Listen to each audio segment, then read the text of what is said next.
Hello and welcome, everyone. This is On the Barricades. It's another edition of our show, which is made and provided to you by Eastern European journalists and academics and activists. Today, of course, we're going to discuss another important, super important Eastern European topic, which is basically the continuation of our previous discussions on Ukraine. And as Maria indicated in our previous programs, we do the impossible, actually, which is we to speak about Russia to Russians, and now we're going to speak about Ukraine with an Ukrainian. Moreover, we're going to speak to someone who is from Donetsk, which is the region that is in the center of the conflict, in the center of the attention.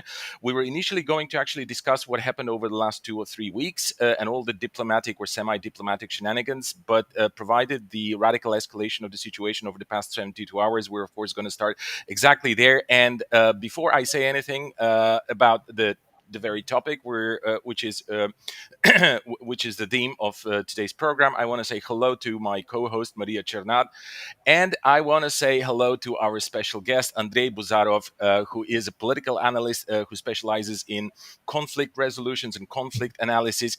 He is now residing in Kiev, but as I said, he's from Donetsk. Welcome to both of you. Hi. Hi, thank you, Boy, and thank you, Maria, for invitation. Right. So, Andrei, please tell us what has actually happened. Like, how do we make sense? How does the Eastern European audience, which is the majority of the audience of our program, or like people from the West interested in our region, what was the most important thing that happened over the last 72 hours? Because we are getting bombastic headlines like, evacuation from Donetsk People's Republic, evacuation from Luhansk People's Republic, call on all healthy men to stand up, take arms, and prevent what is being described as Kiev's aggression. On the other side, Kiev says we have no plans for any aggression. We're not doing anything. There are blasts. The kind of gas infrastructure that has blown up in Luhansk People's Republic. There are some reports about kindergartens being attacked and all the rest. Like, please try and help us and our viewers and our listeners make some sense of what actually happened over the last 72 hours. First of all, I will try to use only facts and some suggestions, my suggestions and explanations of the situation. Concerning the last 3 days or last 2 days, there are two important facts which I think were interesting for the foreign spectators, for the foreign experts. That the continuing, the ongoing process of the information war between Russia and West, and on the other hand, between Ukraine and Russia.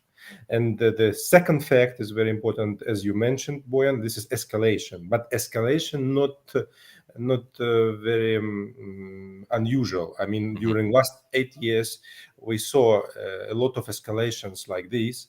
And for the majority of the Europeans who are not fully involved in the information situation in Ukraine, it looks like very special now situation. But for Ukrainians who know deeply inside the situation, especially for the soldiers or Ukrainian soldiers who fought in the east, and for Ukrainians who are originally from the east of Ukraine, where there's a border between Russia and Ukraine, the situation is unfortunately understandable.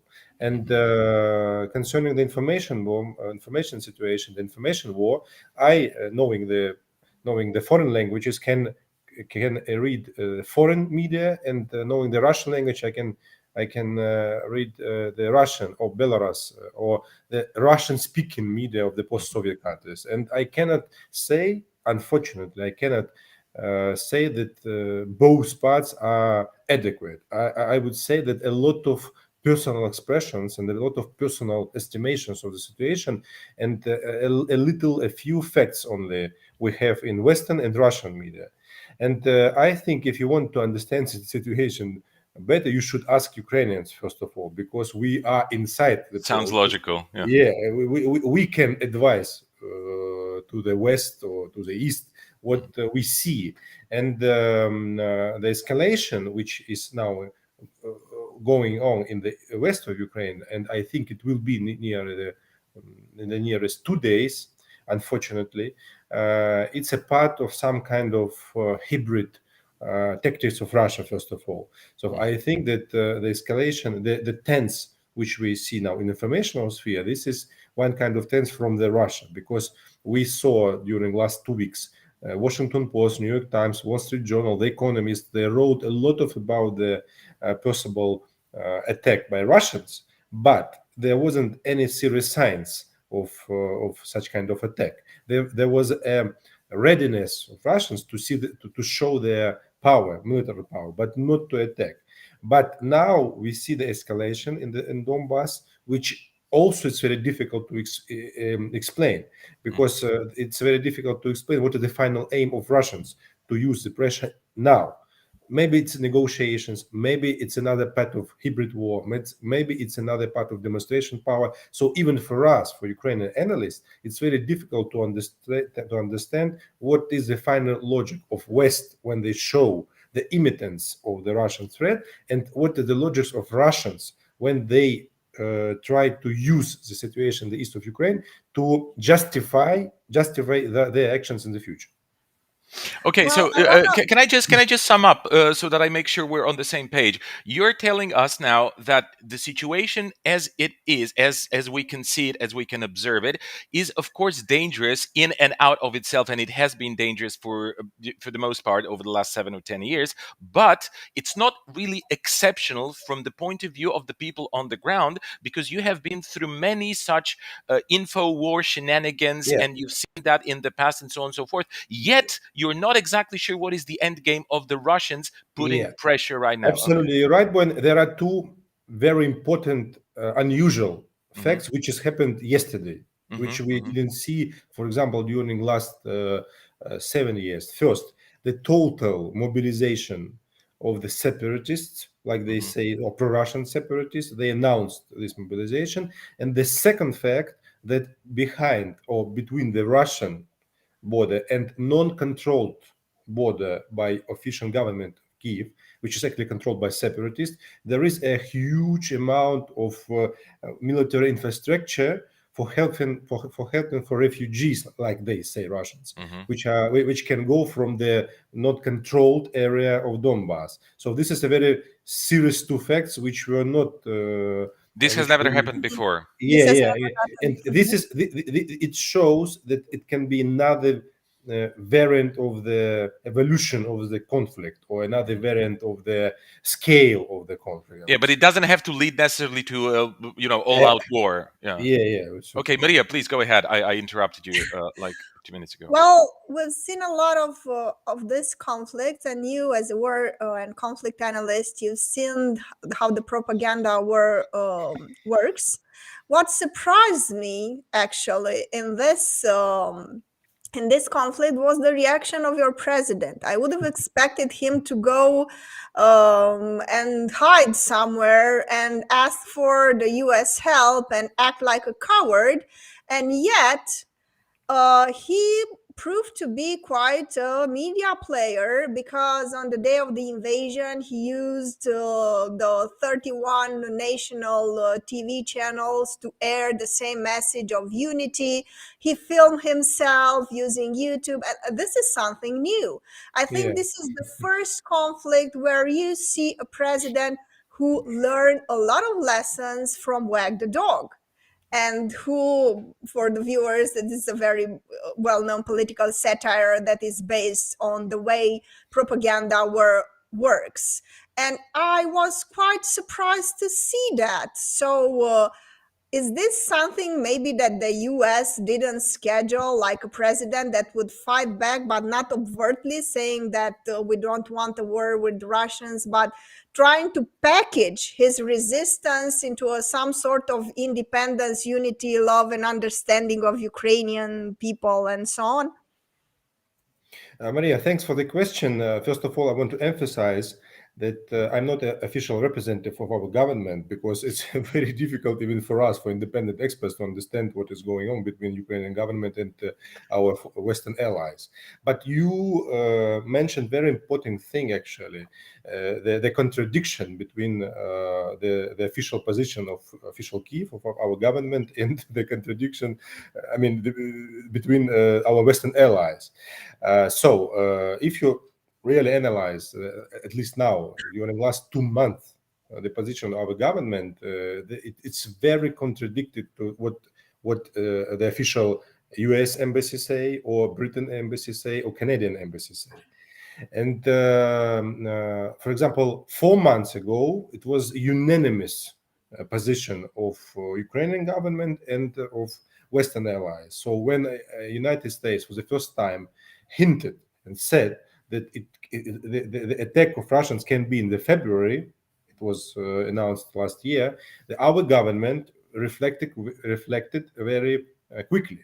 They confirmed that the attack can be, but then the position of two parties, they were very distinguished, because the United States, they keep on say officially and without with the help of the foreign media, Western media, that the attack will be, but our government did not following such kind of logics, because our government began to say, no, there isn't any kind of signs for the threat. There isn't any kind of signs of the imminent attack. There isn't any signs of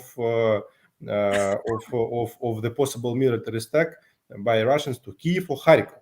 So we in Ukraine cannot understand why it is going on, because we used to see the unanimous position between Ukrainian government, whoever president, Poroshenko, Zelensky, and we unanimous decision with our foreign allies.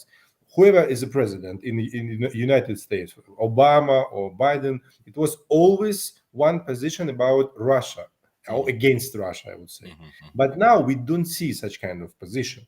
That's why I think that there is a very serious, I want to emphasize, very serious mistrust between Biden administration and between Zelensky administration. What are the reasons of such kind of mistrust? It's very difficult to explain. We can make one additional program, TV program, to explain such kind of thing, because this is a result of historical, I would say, things of the last 2 years, political, geopolitical. But the fact that unfortunately we have a serious mistrust. And the second thing, that despite this American Ukrainians misunderstanding, Americans keep on helping us with the help of military supplement, and not only Americans and British, Canadian, Danish, and there are other allies of United States. But on the other hand, our government keep on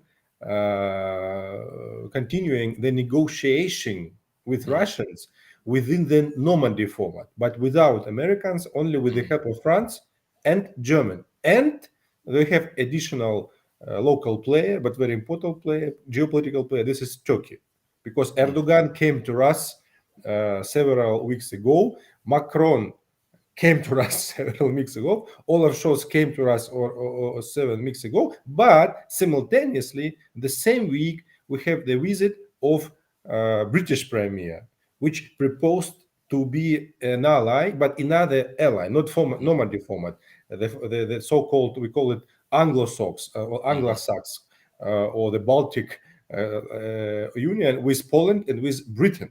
And, So actually, our government now should choose where are the allies, the real allies. This is Anglo-Sax countries, or this is Normandy format, Turkey, and possible keep on going negotiations with Russia. So it's very difficult geopolitical. This is a clash of civilizations. Actually, I can't even. Well, okay, that's like, if we want to talk about a clash of civilizations, we could make another 4 programs about it, I suppose, and the history of Ukraine, sort of depicting it and stuff like that. But I want to go back to what you said in the beginning now of this segment of that. Well, there are those things, those contradictory positions put forward by the Ukrainian government, and there are many reasons for that. But apparently, one reason, or at least this is how I read it. Please push back if you feel this is not correct.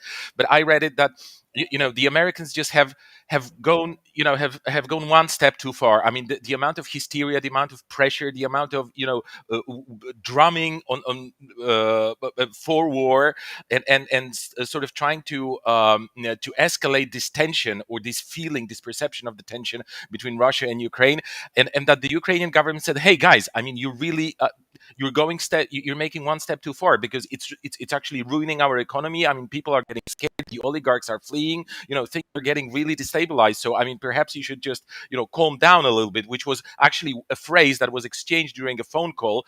That's what media reported, a phone call between Zelensky and Biden, which was very strange. It sounded like a row to me, because normally you don't get two presidents saying to each other, "Calm down," right? Like this is rather unusual. So I'd like you to please comment very briefly on this, and also, I'm I wonder whether you could just make some kind of educated guess, if Russians, if those negotiations that are happening within this Normandy format, with Turkey, without Turkey, and stuff like that, without the US and without Britain, pretty much, because they are the kind of hardliners here. They really want to see something hot happening around. But if this could lead to something, because as far as Russia is concerned, the Minsk Accords are on the table, and if Ukraine does not adhere to the Minsk Accords, no negotiations make sense in the final aftermath. Could you please, comment on those two elements that I just I want mentioned? to say, first of all, about your question concerning the American Russians, Hmm. American Ukrainians misunderstanding. I want to Hmm. say several facts which would be very interesting for you. First, two facts, additional facts. This is the evacuation of the diplomatic staff. Hmm. It's a very interesting move by our foreign allies. Why interesting? Because they did not evacuate it from Ukraine at whole. They evacuated from one city to another city, from Kiev, the capital, to Lviv, Yeah. the biggest Boyano city City in in the Ukraine, West. which Yeah. is situated in the west, which is actually Mhm, near mhm, Poland, But 8 years ago or 7 years ago, when there was the most radical escalation in our history, when there was the actual war between Ukraine and Russia in the Donbas, the annexation of Crimea. So where there was a real threat in 2014, or the real threat for Kiev, no diplomatic staff were evacuated. No one from American and British embassy were evacuated. From Canadian, there wasn't even any kind of announcement of possible evacuation. So during the radicalization and military escalation in our country 8 years ago, Americans and our West allies did not evacuate it, no member. Now, when there isn't any kind of escalation, thanks God, military escalation like it was 6 years ago, they actually evacuated everybody. So what does it mean? It means, I think, that there is some kind of information, maybe intelligence, maybe I don't know, that can be or could something happen in Kiev, in the capital. But it doesn't mean it can be Russian military intervention, or it can be the chaos, the demonstration, for example, Hmm. against something. That's why it's a very delicate thing. I don't want. I cannot say that Russian will not use power. I don't know. It depends on the Putin.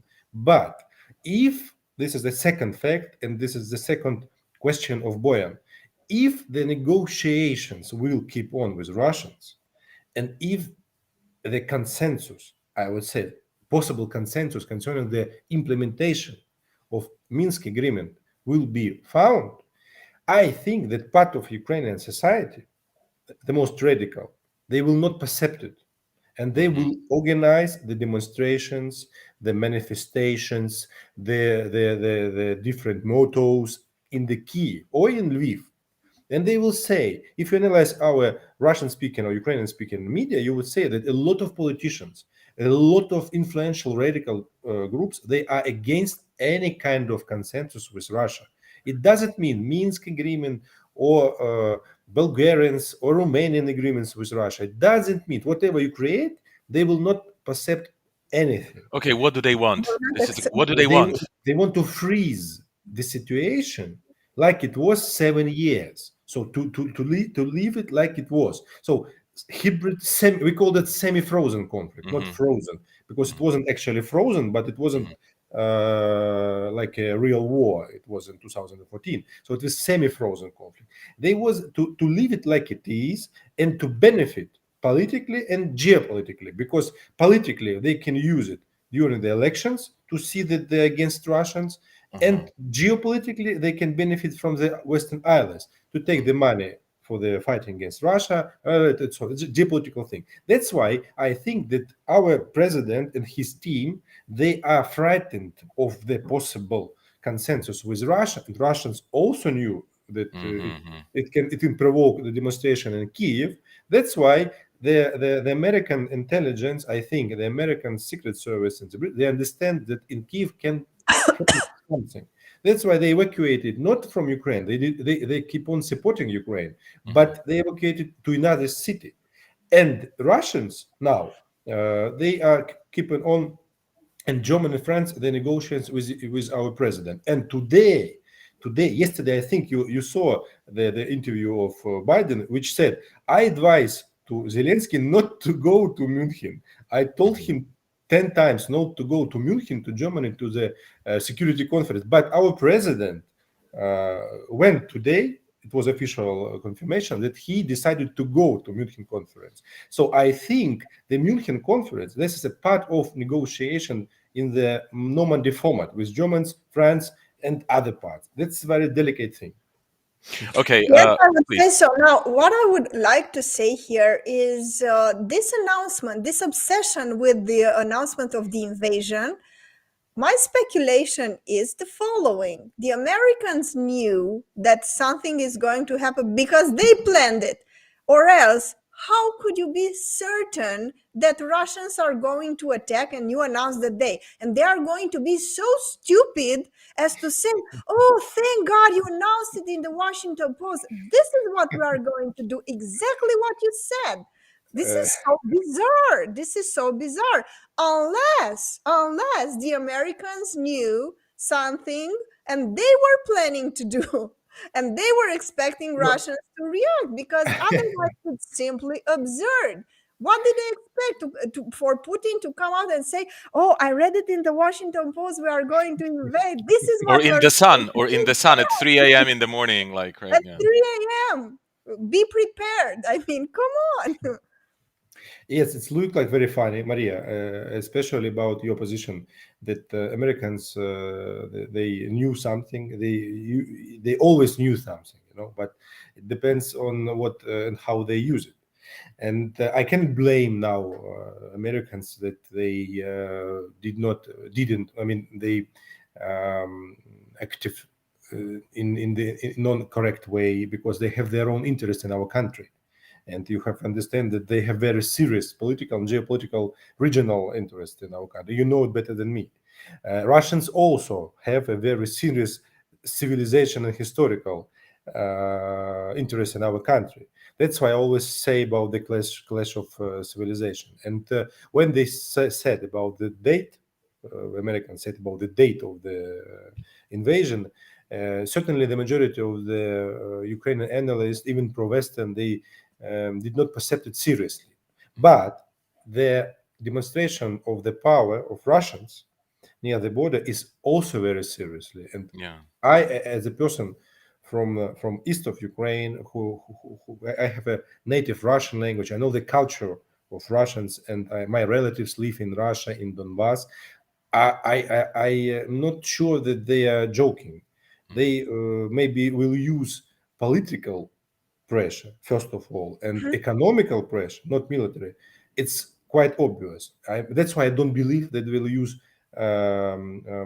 military power. They are Mhm. interested in political pressure, and they actually succeeded in this sphere, because Russians did not. If the Russians will not use a military action, the Ukrainian allies, Boyan uh, said this thing and told this thing at the beginning of our program about our allies.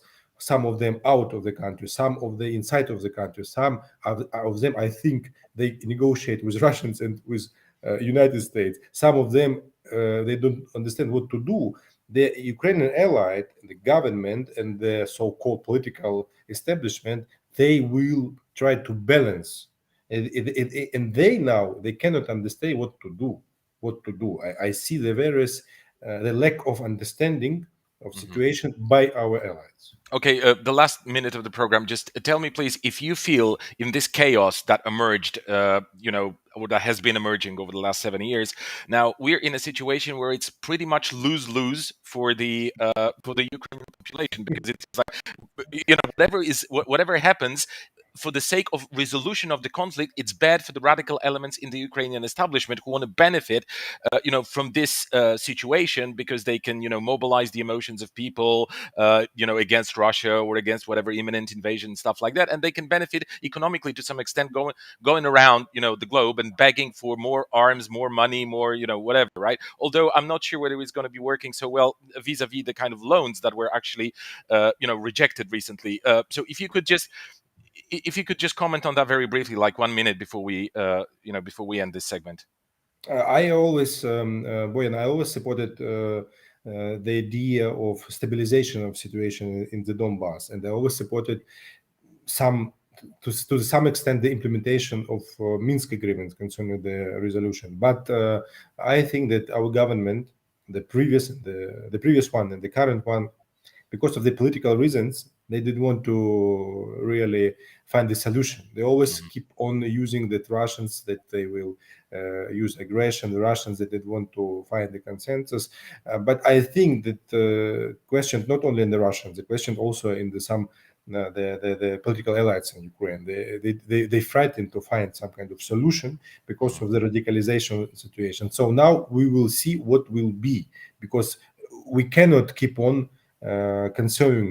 preserving the same situation like it was at years, more at year. I think that we have a final countdown for the next future. Yeah. That's what it seems like. Okay, on this point, we're ending the first segment of our program. Thank you, Maria, and thank you, Andrey, and thank you to all viewers and listeners. Please don't forget to go to our Patreon page, patreon.com/thebarricade, where, to the extent that you feel you can afford, you can make a monthly subscription to support our independent journalism. Thank you so much, and see you in the next segment of the program.